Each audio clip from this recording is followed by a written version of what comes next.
Finalement, on va la faire en deux parties, cette vidéo sur le référendum d'initiative citoyenne ou d'initiative populaire. On va le faire en deux parties. C'est la deuxième partie. Donc, vous vous rappelez, j'avais un petit peu situé le contexte.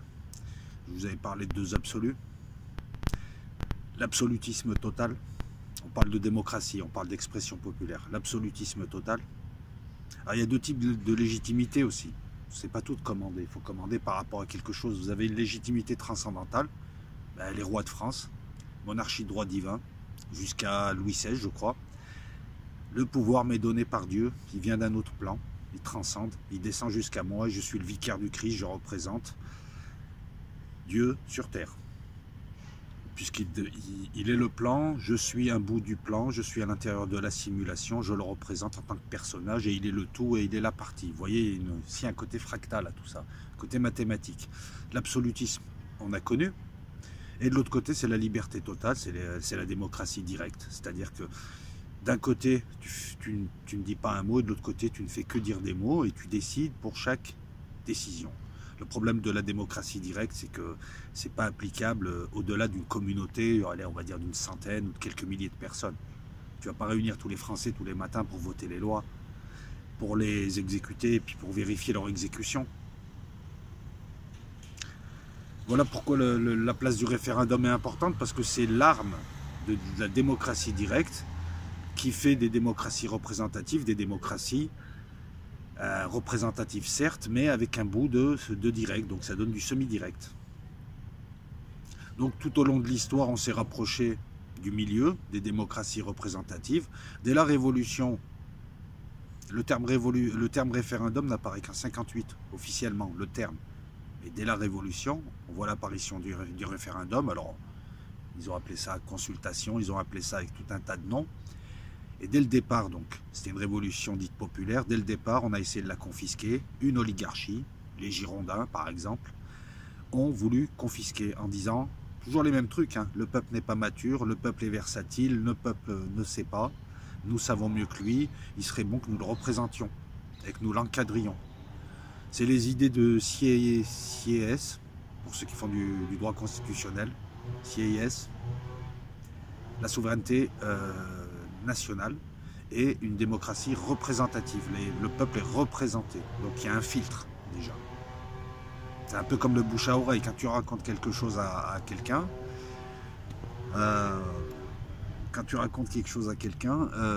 comment dire ça ? Excusez-moi, je ne ferai pas de commentaires. Quand tu racontes quelque chose à quelqu'un qui le raconte à quelqu'un et ainsi de suite, il y a de la déperdition d'informations. Là, il y a de la déperdition de démocratie. Si tu mets un filtre entre toi et ce filtre est nécessaire, on ne va pas être démago. Donc dès la Révolution, c'est souveraineté nationale et démocratie représentative d'un côté, et souveraineté populaire et expression du peuple, expression directe du peuple de l'autre. C'est les premiers concepts qui l'emportent. Et depuis, nous avons une oligarchie qui nous propose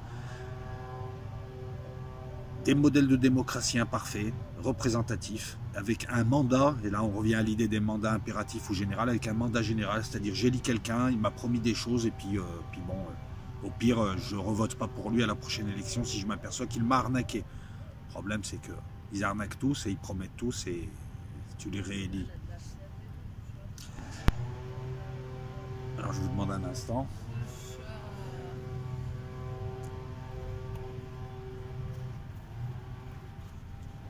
Donc partant de là, on a resserré un petit peu cette droite qui partait de l'absolutisme jusqu'à la liberté totale. On est à peu près au milieu, les démocraties représentatives. Et ces démocraties représentatives, en fonction des gens, ce n'est pas le modèle qui est imparfait, ce sont les personnes. Et c'est le temps aussi, qui fait que même si au départ les gens sont bien, ils finissent par se corrompre. Allez voir ce qu'en dit Montesquieu, en tout cas, sur le pouvoir. Le pouvoir finit par corrompre. Quant au modèle, qu'on ait une royauté, qu'on ait une république, c'est pas important. C'est les gens que tu mets à l'intérieur. C'est eux qui font la fête. Hein. C'est pas le cadre. Hein. Tu peux mettre des gens dans un parc, près d'un beau château. Tu peux tout leur donner. La fête peut ne pas être ou être pourrie. Démocratie représentative, ça peut être bien, mais à condition, voilà, c'est toujours pareil, la règle de l'équilibre. Donc depuis la Révolution française, il y a bagarre. Il y a eu 46 référendums. Il y en a eu 22 à connotation locale. Mais vous verrez que tous ces référendums-là ne sont pas ce que veut le peuple à l'heure d'aujourd'hui et ce que réclament beaucoup de gilets jaunes et beaucoup de gens. Ils le réclamaient sans forcément formuler des mots. On veut participer à la prise de décision et on veut participer à la prise de décision quant aux décisions importantes. Voilà ce que dit le peuple, et c'est normal. On ne fait plus confiance en nos représentants. Ils nous racontent des bêtises. Ça fait trop de temps que ça dure. On a eu l'occasion de voir que tout le corps politique était pourri. On veut intervenir directement, on ne leur fait pas confiance. Voilà pourquoi d'ailleurs il y a des théories dites du complot, mais certaines sont farfelues, mais certaines tiennent bien la route, apparaissent. On ne fait plus confiance à l'État. L'État, on a l'impression que l'État n'est pas là pour nous protéger, mais est là pour nous vendre et nous tondre. Voilà ce qu'ils disent. C'est aussi simple que ça. Mais de ça, tu remontes et tu t'aperçois que c'est le combat entre je te confisque le pouvoir et je représente quelque chose ou quelqu'un ou des pouvoirs cachés, parce que sans parler de complot, sans parler d'Illuminati, sans parler de tout ça, le vrai pouvoir est caché, le vrai pouvoir est dilué, c'est pas une personne, c'est pas une ethnie, c'est tout un tas. Moi je suis surpris de voir des gens parler du nouvel ordre mondial mais ne jamais évoquer par exemple les milliardaires chinois, les tycoons, qui aussi participent, les milliardaires russes. On évoque toujours tel ou tel, on évoque les anglo-saxons et les fudge, mais on n'évoque pas les autres. Le nouvel ordre mondial, il n'a pas une couleur de peau ou une ethnie. Hein. C'est pour ça que ces raisonnements à l'emporte-pièce, là, puis un peu biaisés, moi m'agace. Donc 46 référendums. Au début, on va l'utiliser à la Révolution. Hein. On l'utilise notamment pour faire valider une constitution, une nouvelle constitution. C'est toujours pareil, on élit des gens qui représentent le peuple. On appelle ça une assemblée constituante. Elle travaille sur un projet. On pose le projet, on le propose au peuple. Il vote. Ça donne la constitution. Et vous verrez que parler de référendum sans parler de constitution, sans parler d'Union européenne, sans parler d'OTAN, ben, n'a pas de sens. Et vous avez raison, certains me l'ont dit, me l'ont écrit, en me disant, mais attends, si on ne sort pas de l'Union européenne, on peut faire tous les référendums que nous voulons. On n'aura pas plus de liberté. Si, plus de liberté, mais on sera toujours dans la prison. Donc on aura plus de liberté par rapport à quoi? Le but, c'est pas de faire des référendums locaux pour savoir si la Nouvelle-Calédonie accède à la pleine souveraineté ou pas, si on doit faire un aéroport pour le Grand Ouest. Le but, il est de faire participer, c'est ça l'objectif, faire participer, faire en sorte que le peuple participe à la prise de décision d'une manière réaliste et non symbolique, d'une manière efficace, d'une manière effective, qui ait un meilleur contrôle sur les élus. Parce qu'il y a une dérive totale de la classe politique française qui ne rend compte à personne et qui apparemment, en tout cas aux yeux de beaucoup de gens, travaille pour des organismes étrangers, pour des pays étrangers, pour des puissances étrangères et des puissances financières. Donc on verra tout au long de l'histoire de France, des gens se défier de ça. Les seuls qui l'utilisent et qui donneront une raison à l'oligarchie de ne pas l'utiliser, ben c'est les deux Napoléon et de Gaulle. Eux l'utilisent véritablement. Alors je vous ai dit que le référendum était une opération juridico-politique qui permet collectivement de prendre en compte le choix du citoyen, non plus sur une personne, mais sur une question. On est d'accord jusque-là. Donc la Révolution française le voit apparaître sous diverses formes. Jusqu'en 58, on l'utilise quasiment pas, si ce n'est pour faire valider des réformes constitutionnelles, sauf dans le cadre du plébiscite et des 3 Napoléons. Napoléon Ier l'utilisera pour faire valider par le peuple le passage au consulat, puis le consulat à vie, puis à l'Empire. Napoléon III l'utilisera pour légitimer son coup d'État du 4 décembre 1851 et pour légitimer l'Empire à venir. Et De Gaulle va l'utiliser lui aussi, encore une fois, pour se donner une légitimité. Napoléon Ier, Napoléon III, De Gaulle avait besoin d'une légitimité face à l'oligarchie, face au pouvoir caché, face au parti, face au pouvoir de la banque, face à tous ces pouvoirs qui existent automatiquement dans une société et qui fonctionnent parce qu'ils ont lieu d'être. C'est pareil, c'est pas des gros méchants qui apparaissent. On parle de jeux de mécano, on parle d'interaction, et automatiquement dans une société, tu as des contre-pouvoirs, et des contre-pouvoirs qui représentent une petite oligarchie, une plutocratie. Parce qu'on peut parler de plutocratie. On a un chef d'État, des gens qui l'installent, et il veut se démarquer de ces gens. Eux se disent légitimes, notamment parce qu'ils ont un parlement, très souvent ils sont élus dans leur circonscription, et lui a été élu par eux. Et bien au bout d'un moment, il s'appuie sur la véritable légitimité, le peuple. Et il leur dit, moi aussi j'ai été élu par le peuple. C'est ce qu'a fait De Gaulle en 62. Et il a permis que le président de la République, jusque-là, élu indirectement par un collège de sénateurs, députés, de grands électeurs, puisse être élu par le peuple. Ça lui a permis de s'opposer à Gaston Monnerville, au Sénat, au cartel des noms, au parti, en leur disant « je suis plus légitime que vous ». C'est ça qui est important. C'est ce qu'apporte le référendum. Il peut être aussi plébiscitaire. La France, c'est un homme, un peuple et un destin. Les régimes que nous avons actuellement, ça ne nous permettent pas ça. Macron, c'est pas un homme. Je ne parle pas de sa virilité, je ne parle pas de tout ça. Je veux dire, il n'a pas la stature de Gaulle ou de Mitterrand. Mitterrand à louvoyer, De Gaulle. Mais regardez à la chute de Gaulle. Alors De Gaulle en a fait un plébiscite, Napoléon aussi. Et lorsque De Gaulle a perdu son référendum, le dernier en 69, il est parti comme un homme. Parce qu'à l'époque, les hommes politiques avaient de l'honneur. Il l'a remis en selle avec la Constitution de 58, coécrite par Michel Debré, son homme lige. C'est un compliment. Il l'a introduite comme arme de démocratie semi-directe, mais aussi comme un outil pour se légitimer. Ça lui a permis d'avoir une légitimité venue directement du peuple. Ça lui a permis de s'opposer à ce qu'on appelle maintenant le nouvel ordre mondial et qui à l'époque s'appelait l'atlantisme. De Gaulle, c'est le dernier à avoir défendu la France. Une fois qu'il est tombé, on a eu 73. Et on est encore sous le joug de cette loi, 73. Vous voyez que tout s'enchaîne, politique, histoire et ce concept en tout cas. De la Révolution jusqu'à 1946, on l'utilise pour faire passer des textes. La Constitution de 1946, par 2 fois, il y aura deux référendums. Le premier, refus du peuple. Je crois que ça fera partir une première fois De Gaulle, et le second pour adopter celle du 27 ou du 13 octobre 1946. Je fais toute tête, je m'excuse. Mais l'oligarchie a pris la main sur le pays. Vous voyez, tout se recoupe. De Gaulle revient. Il permet que le président soit autant légitime que le Parlement. Il s'oppose au cartel des noms. Il s'oppose même à Mitterrand de l'époque qui avait écrit un livre qui s'appelait Le coup d'État permanent, puisque la Constitution de 58 ramène un régime quasi présidentiel. Mais De Gaulle, n'empêche, a su tirer la France des pièges de la décolonisation et la mettre sur les rails du modernisme actuel dans lequel on vit. La France est une puissance nucléaire et elle tient encore son rang grâce à De Gaulle. Il a compris qu'il ne fallait pas avoir des millions de kilomètres carrés de territoire, mais qu'il fallait travailler sur autre chose. Sur des secteurs de pointe, il fallait se rassembler. On n'est que 64 millions, on n'est pas 200 millions, on ne peut pas occuper tous les pays, on ne peut plus faire la guerre à tous les pays, on ne peut plus, il faut travailler différemment pour exister. Et jusqu'à Mitterrand, ça se tenait. La France était une puissance qui comptait, qui avait son mot à dire. Depuis, on a eu des laquais qui l'ont vendu progressivement, parce que Chirac, il a fait semblant de s'opposer aux USA en Irak, mais il faut voir ce qu'il leur a donné en cachette, quoi. Et puis il avait peur des Américains. De Gaulle s'est opposé aux Américains, en leur disant, moi c'est mon peuple qui m'a élu. Un homme, un peuple, un destin. Et après De Gaulle, on l'utilisera très peu. Balladur l'utilisera pour affaiblir le président de la République en donnant plus de pouvoir au Parlement.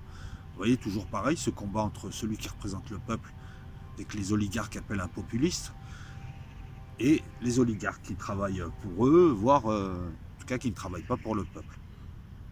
Et à chaque fois, tout le long, ces gens-là ont dit, non, le référendum, tu es fou, Napoléon, c'est le populisme, c'est le nazisme, on a tout utilisé, ce qui n'est pas faux, hein. Le peuple peut être versatile, le peuple, ça peut aussi donner, je vous rappelle que les épisodes napoléoniens ont été payés très cher, très cher par la France. 20 ans de gloire, mais après, et encore, hein, il y a eu de la limite de casse. Le peuple peut être versatile, on te dit que le peuple ne peut pas décider de certaines lois très compliquées en matière de politique étrangère et autres, mais tout ça, on peut passer outre, hein. Moi, je pense que ce ne sont pas des bons arguments, et je vais vous expliquer pourquoi. Donc, ce référendum-là, on n'en veut pas. Il existe ailleurs, mais bon, là, on va parler de la France, il existe ailleurs, mais il n'existe pas. Les référendums locaux, c'est autre chose.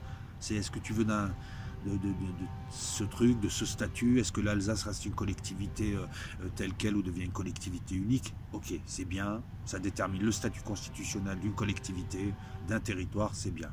Mais que veulent les gens? Et c'est là où moi j'aimerais proposer, après avoir expliqué, après avoir aussi critiqué, il est clair que tout doit marcher de pair. C'est pas seulement un référendum. Il faut une révision de la Constitution, il faut ramener la Constitution à ce qui correspond le mieux. La Constitution, c'est un habit. Et selon notre morphologie, il y a des habits qui peuvent nous aller ou pas. Ce qui va à la France, c'est un homme, un peuple, un destin. Donc ramener un régime présidentiel. Un homme avec son équipe, avec un Premier ministre, une équipe ramassée, un Parlement qui permet aussi de faire passer les lois et de contrebalancer un petit peu, voire même un Parlement qui soit en adéquation avec ce président, mais qui peut aussi s'opposer. Faire une seule chambre, Parlement-Sénat, se débrouiller pour toiletter déjà, ça fera des économies. D'ailleurs, tout ce personnel politique, dès le départ, on leur dit, vous n'êtes plus payé, vous êtes défrayé. C'est une charge, c'est une obligation pour vous de mener le pays. C'est plus un pays. Vous avez 2 mandats. Et on va vous donner des mandats semi-impératifs. C'est-à-dire, on va vous donner des grands objectifs, il faut les respecter. Et à la fin, vous allez venir rendre des comptes. Et nous, on va voter. Soit tu restes, soit ton remplaçant passe. On va voter, puis on votera aussi régulièrement sur les grandes orientations politiques de certains secteurs régaliens, par le biais du référendum. Référendum qui ne coûte pas aussi cher que ça, mais il faut le faire manuellement. On ramène le président à 7 ans, on lui allonge son mandat, ça donne plus de pouvoir. Le Parlement qu'on appellera Parlement et qui sera un mélange des 2 chambres, 5 ans. Tous les 2 ans et demi, un vote de confirmation de chaque député dans sa circonscription. Il rend des comptes, voilà j'ai fait ça, je vous ai promis ça, j'ai fait ça, j'ai fait ci, les gens décident. Au bout de 5 ans de mandat, pareil pour le président, avec toujours des remplaçants prêts, qu'on aura élus préalablement. Ces élections-là coûtent pas cher.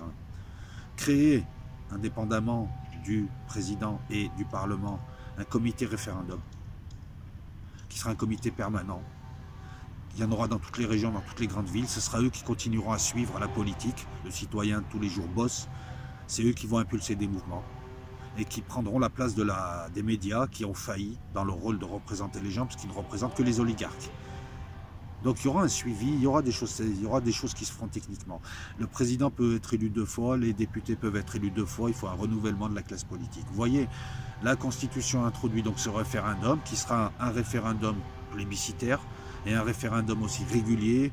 Le président, au bout de 5 ans, présente sa politique. Les gens doivent pouvoir avoir leur mot à dire sur les grandes lignes de l'immigration et puis après les techniciens suivront. Sur l'immigration, sur la défense, sur les finances, sur l'économie, sur le social, sur l'écologie. Dans les grandes lignes, sans forcément que ce soit démagogique. Après, c'est les textes qui préciseront. Mais vous voyez que tout ça est possible.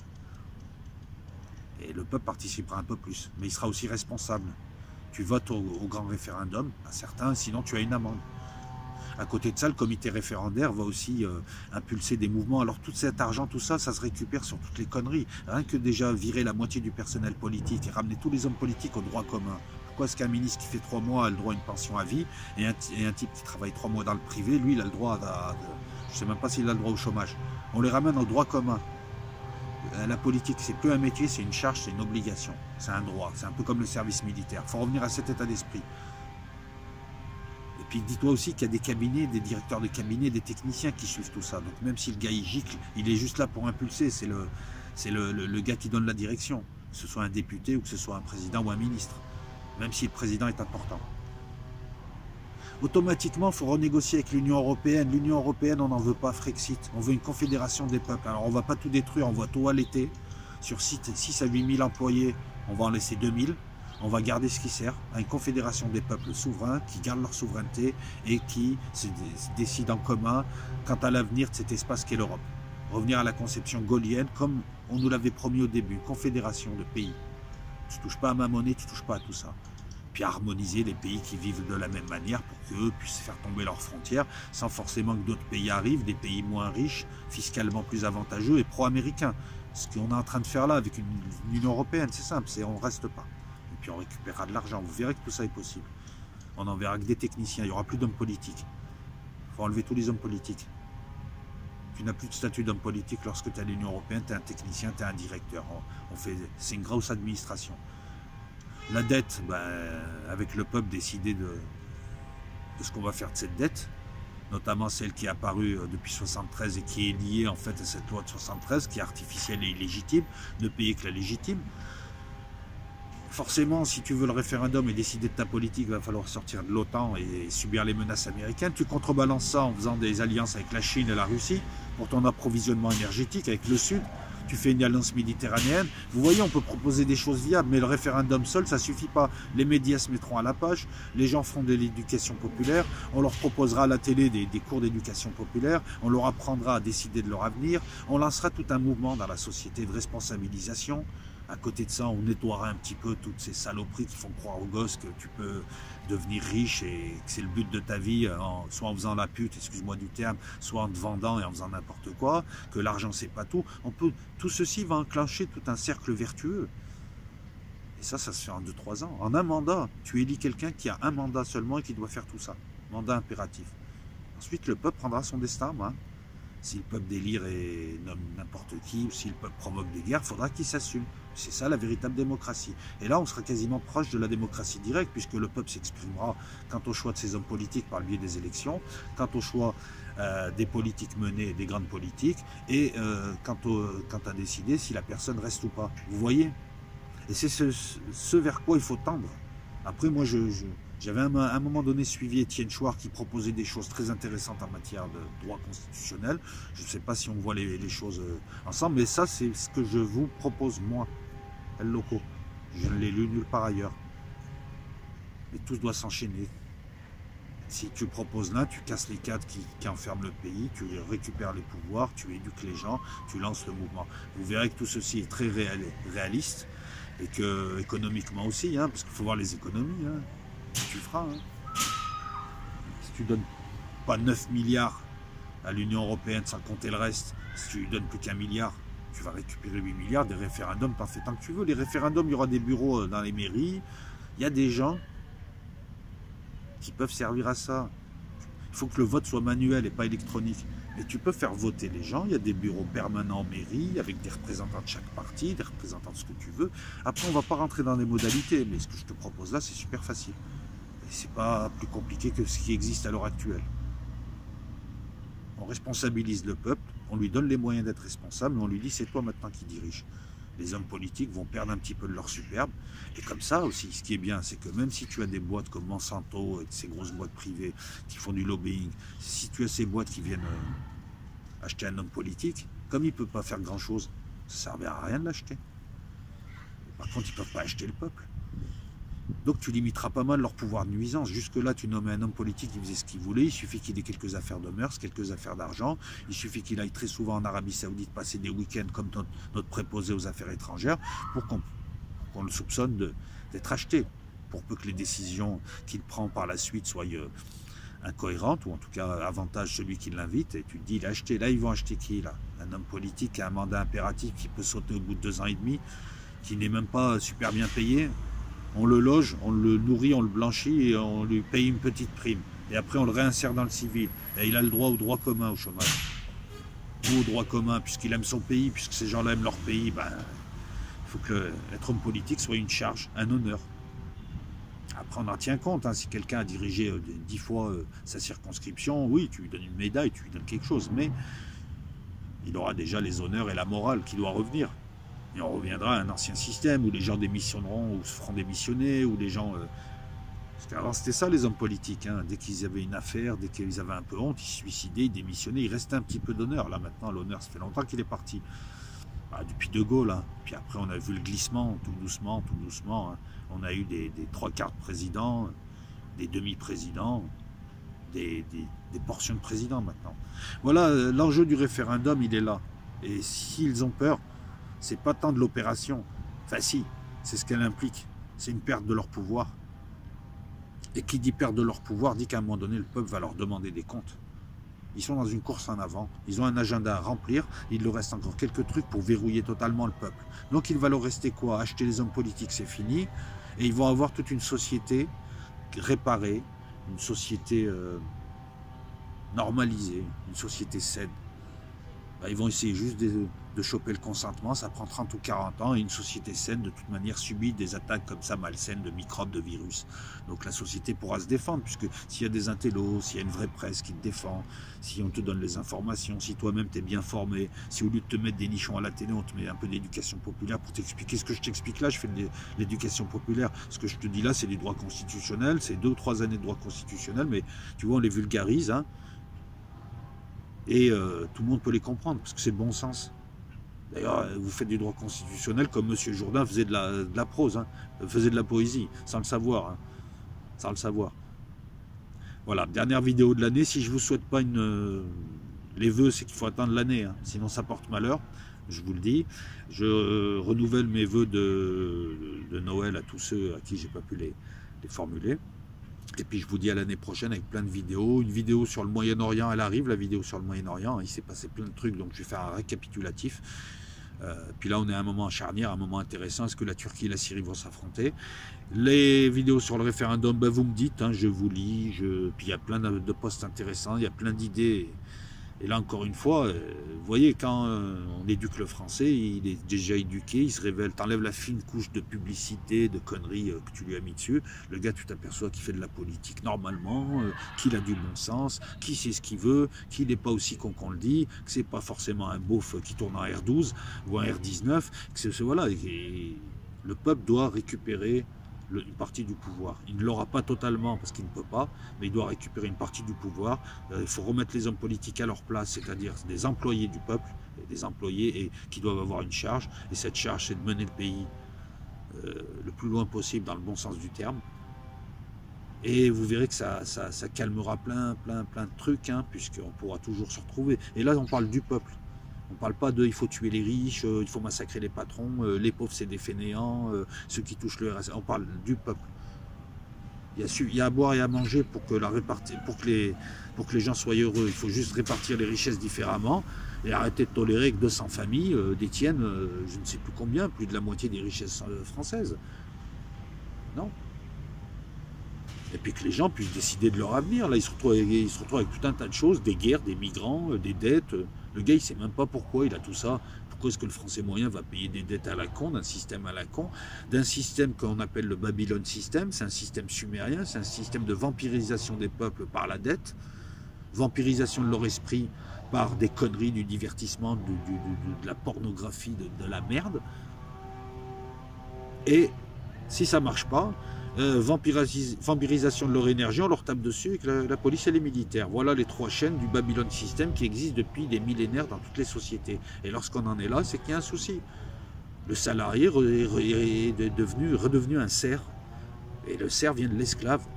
C'était plus intéressant d'avoir des serfs que des esclaves. Voilà pourquoi on est passé d'un statut à l'autre. Encore une fois, je fais une allusion à l'histoire et au Moyen-Âge, mais un salarié est devenu un serf qui ne travaille que pour payer des factures. Et qu'on endort à coup de cacheton, ou à coup de télé, ou à coup de ce que tu veux, ou de picole, ou de shit. Allez, ciao tout le monde, à l'an prochain.